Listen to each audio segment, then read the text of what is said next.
स्वागत है आप सभी का फिर से एक नए वीडियो में। एंड इस वीडियो में हम यहाँ पर बात करेंगे एनएसएल इंडस्ट्रीज के बारे में, क्योंकि यहाँ पे 20% का अपर सर्किट लग चुका है। 19.99% का, यानी कि अप्रोक्सीमेटली 20% का अपर सर्किट यहाँ पे आपको देखने को मिल रहा है। सबसे पहले डिस्क्लेमर, बाय सेल का कुछ भी रिकमेंडेशन नहीं है, ये वीडियो सिर्फ रिसर्च एंड एजुकेशनल पर्पज के लिए है, ये मैं आपको यहाँ पे क्लियरली बता देता हूँ। आप यहाँ पे देख सकते हो एनएसएल इंडस्ट्रीज, ये यहाँ पे मार्केट कैप के हिसाब से देख सकते हो 2200 करोड़, यानी कि छोटी कंपनी है, स्मॉल कैप कंपनी है।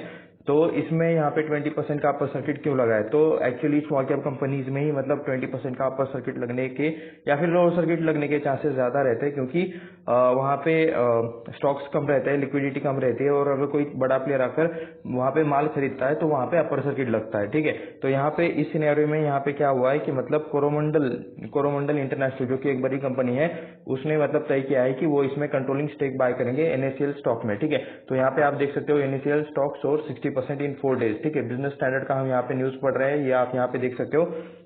तो इन्होंने कहा है कि कोरोमंडल यहाँ पे प्लान कर रहा है मेजोरिटी स्टेक बाय करने का एनएससीएल के अंदर। ठीक है, तो चलिए और थोड़ा सा हम नीचे चलते हैं। एग्री में काम करते हैं, ठीक है, एग्री रिलेटेड प्रोडक्ट बनाते हैं एनएससीएल वाले, एनएससीएल कंपनी। उसके बाद आप यहाँ पे देख सकते हो स्टॉक ने 52 वीक का हाई भी लगाया है। उसके बाद यहाँ पे रैली 16%, ओके, बीएससी, ये सारी चीजें पढ़ सकते हो। And day high volume in past 4 trading session. ठीक है, तो यहाँ पे क्या है, has sold 60% after Coromandel international on Wednesday. ठीक है, March 12, 2025 said it signed a definitive agreement to acquire controlling staking NSL. NSL में ये लोग कंट्रोलिंग स्टेक लेने वाले हैं।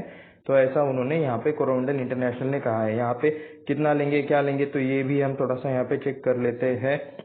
ओके, ये आप यहाँ पे देख सकते हो, यहाँ पे लिखा हुआ है 53% शेयर होल्डिंग इन एनएसएल। ठीक है, for consideration of 820 crore at 76.7 rupees price. यहाँ पे प्राइस भी लिखा है, डील का साइज भी लिखा है, 820 करोड़ के अप्रोक्स की ये डील होने वाली है। तो जो कुछ भी मतलब एग्जिस्टिंग प्रमोटर्स होंगे उनसे शायद ये लोग शेयर परचेस करेंगे। तो ये आप यहाँ पे देख सकते हो, बल्क डील यहाँ पे होने वाली है। इस वजह से शेयर में यहाँ पे प्राइस इंक्रीज हो रही है। कहाँ 76 का प्राइस था और कहाँ यहाँ पे अभी 111 का प्राइस चल रहा है। 20% का सीधा अपर सर्किट चल रहा है। तो चलिए थोड़ा सा इस कंपनी के बारे में जान लेते हैं। बाय सेल का कुछ भी रिकमेंडेशन नहीं है, ये वीडियो सिर्फ रिसर्च एंड एजुकेशनल पर्पज के लिए है। करंट प्राइस 111 का चल रहा है, एक साल के अंदर का हाई 111 ही है, यानी कि अभी का है जो अभी यहाँ पे चल रहा है। 48 का आपको यहाँ पे एक साल के अंदर का लो देखने को मिल रहा है। डिविडेंड यील्ड 0.00, यानी कि ये लोग डिविडेंड नहीं देते, फेस वैल्यू 1 का है, यानी कि इसमें और बोनस या फिर स्प्लिट आने का चांसेस कम है काफी। बुक वैल्यू 25.4 का देखने को मिल रहा है, आरओई माइनस में, आरओसी माइनस में। ओके, ये दो चीजें थोड़ा सा दिक्कत वाला है।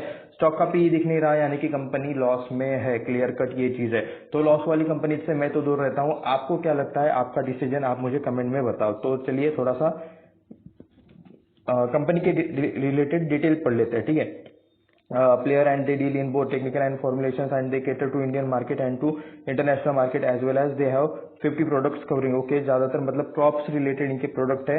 Strong logistic presence, okay, logistics में भी काम करते हैं। Sold in more than 55,000 counters. Okay, ठीक है, यानी कि रिटेल चेन इनका काफी मजबूत है। NSL has become the reliable contract manufacture for major MNCs. Okay, MNCs इनसे मैन्युफैक्चरिंग करवाते हैं। ओके, तो मतलब ये बिजनेस को भी कैटर करते हैं, ऐसा चाहे तो आप यहाँ पे कह सकते हो। NSL export product to over 30 countries, has forged into an international brand business by registering brands Southeast Asia and Africa and are in the process of expanding। तो एक्सपांड भी कर रहे हैं, लेकिन अगर इतना सादा मतलब इतना सब कुछ ये लोग कर रहे हैं तो इनका मतलब स्टॉक का पी क्यों नहीं दिख रहा, प्रॉफिट क्यों नहीं दिख रहा? प्रॉफिट तो आना चाहिए, फार्मिंग हर कंट्री में चलता है।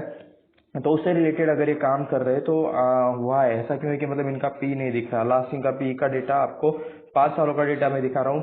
5 जनवरी 2024 को लास्ट पी था इनका 94। उसके बाद जो रिजल्ट आए, कंपनी आपको लॉस में जाते हुए देखने को मिल रही है। तो ये आप यहाँ पे देख सकते हो, जान 24 और अभी चल रहा है मार्च 25। तो कह सकते हो 1.5 साल नहीं बोल सकते, लेकिन 1 साल से ज्यादा का समय हो चुका है। 6 महीने की बात करोगे तो पी देखने को नहीं मिल रहा है।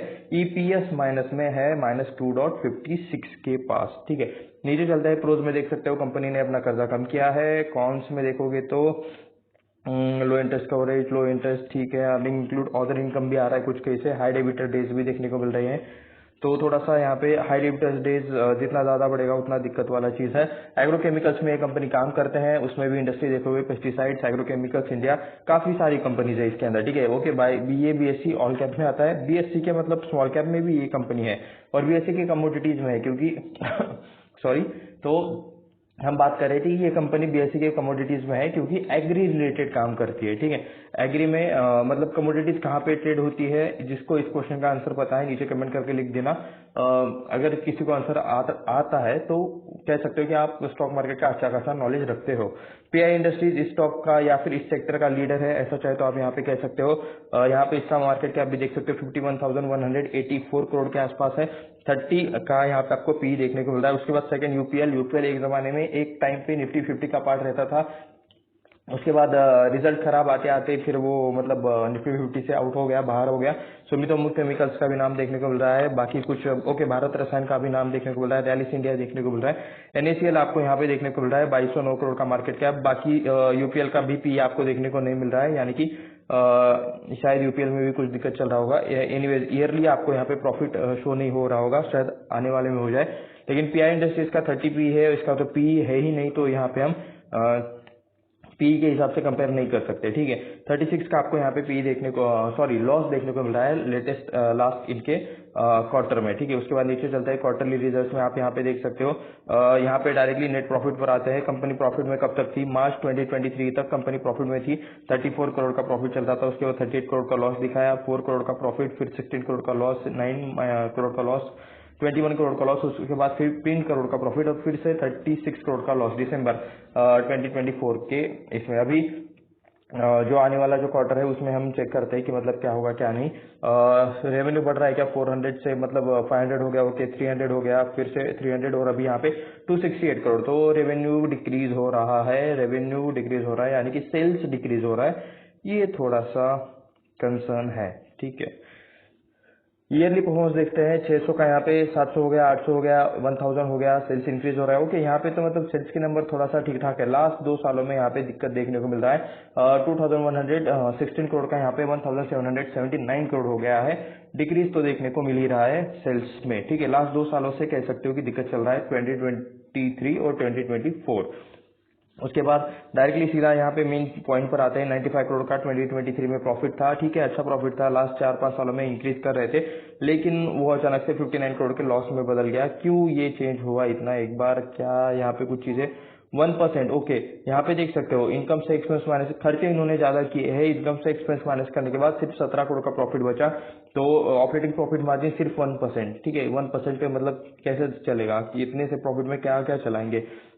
अदर इनकम देख सकते हो 10 करोड़। उसके बाद इंटरेस्ट डिप्रिसिएशन में भी मतलब चीजें माइनस हो गई, तो ओवरऑल लॉस में आ गए। शायद इन्होंने जो खर्चा किया है तो शायद कुछ अगर वो कंपनी से रिलेटेड है, कुछ कंपनी के ग्रोथ से रिलेटेड कुछ एक्विजिशन किया हो, कुछ एक्सपांशन किया हो तो कंपनी को फायदा है। अदरवाइज अगर ऐसा नहीं है तो मतलब थोड़ा सा दिक्कत वाली चीज हो सकती है। नीचे आते हैं, बोरिंग्स देख लेते हैं, कंपनी के ऊपर कर्जा कितना है।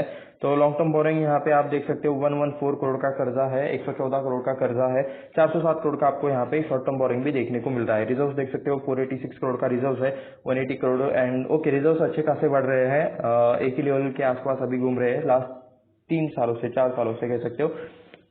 और कंपनी के ऊपर कर्जा भी है, कंपनी का सेल्स कम हो रहा है एंड तो थोड़ा सा दिक्कत वाला बात हो सकता है। शायद इसीलिए इन्होंने मतलब कोरोमंडल के साथ डील कर ली हो कि मतलब कंपनी थोड़ा सा मुश्किल में चल रही है तो कोरोमंडल आएगा, अच्छा मैनेजमेंट थोड़ा सा मतलब ट्राई करेंगे, कंपनी को थोड़ा सा चेंज करने का ये लोग कोशिश करेंगे।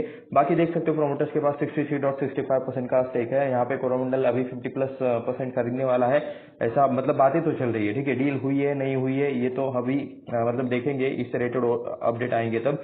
एफआईएस देख सकते हो 0.70% ना के बराबर है, डीआईएस भी ना है, रिटेल है यहाँ पे 36%। तो एक बार प्रोमोटर्स में कौन कौन है एक बार देख लेते हैं। केएलआर प्रोडक्ट लिमिटेड, के लक्ष्मी राजू और मिस्टर के लक्ष्मी राजू, तो ये कुछ आपको नाम देखने को मिल रहा है। इसमें सबसे मेन जो है वो केएलआर प्रोडक्ट्स आपको देखने को मिल जाएगा, जो कि 56.99% ओन करते हैं। इन्हीं से मतलब शायद ये जो केएलआर प्रोडक्ट लिमिटेड वाला स्टेक है यही से मतलब कोरोमंडल शायद बाय करेगा, ठीक है। उसके बाद हमने ये तो देख लिया। ओके बाय द वे ये वेबसाइट है, यहाँ पे आप देख सकते हो, इनके प्रोडक्ट देख लेते हैं। टेक्निकल और फॉर्मुलेशंस पहले देख लेते हैं। चलो तो प्रोडक्ट्स में आप यहाँ पे देख सकते हो टेक्निकल्स और फॉर्मुलेशंस, ठीक है टेक्निकल से देख लेते हैं। तो और टेक्निकल्स में ये आप यहाँ पे देख सकते हो मायोक्लोबुटानिल, सॉरी मैं इसको प्रॉपर्ली प्रोनाउंस नहीं कर सकता क्योंकि मैं इस बैकग्राउंड से नहीं हूँ, ठीक है।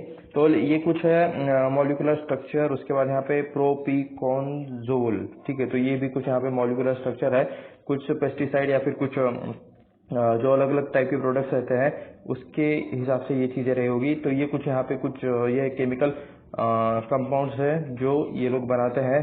अगर कोई आप में से ये मतलब इनके बारे में जानता है तो नीचे कमेंट करके जरूर लिख देना, हम चले फॉर्मुलेशंस देखने क्योंकि वही हमें समझ में आएंगे। एक बार मतलब देखेंगे इनके बारे में भी थोड़ा सा स्टडी करेंगे केमिकल कंपनी से रिलेटेड। इंसेक्टिसाइड्स ये लोग बनाते हैं, फंगिसाइड्स बनाते हैं, हर्बिसाइड्स बनाते हैं and plant growth regulators and nematicides भी ये लोग बनाते हैं। तो इसके अलावा अबाउट अस और बिजनेसेस पर भी एक बार क्लिक कर लेते हैं, देखते हैं पैन इंडिया में ये लोग क्या क्या करते हैं। Establish player with pan India, okay पूरे इंडिया में प्रेजेंट है, 50 प्रोडक्ट्स अप्रोक्स है इनके जियोग्राफीज, ओके ठीक है।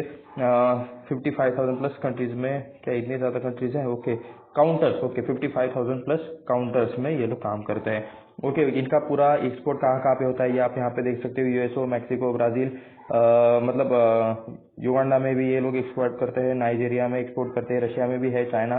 तो ये मतलब काफी यहाँ पे फैला हुआ बिजनेस है, ऐसा चाहे तो आप यहाँ पे कह सकते हो। टेक्निकल्स देख लिया, फॉर्मुलेशंस देख लिया, ऑफिस है यहाँ पे हैदराबाद में इनका।